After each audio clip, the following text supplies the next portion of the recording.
Nung nasa sasakyan kayo papunta rito, anong napansin nyo sa mga bata sa kalsada? May mga nangangaroling. Ang saya, di ba, mag-caroling, no? Super. Ba't hindi kaya gumawa tayo ng percussion instruments na pwedeng pang-caroling, such as maracas? Ang mga kailangan natin, napakasimple lang, guys, okay? So, kailangan natin malinis na basyo or empty plastic bottles. May mga beads tayo dito, may mga Jolen. jeweled buttons, and then may mga used na rolyo ng toilet paper and tape, okay?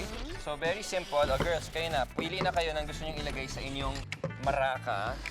Thank you, Kuya Chris. Yan, Button tapos... sa'yo. Ay, believers, bago natin lagyan ng tape, itong toilet paper roll, glugan muna sa baba dito. Ayan. Okay. Ayan, ito na. So, ganito ang kalalabasan niya. Ayun! Diba? Oh, so- Nagkaroon tayo ng mas mahabang handle. Mahaba, tsaka very Colorful! colorful and decorative. Diba? Sige, go!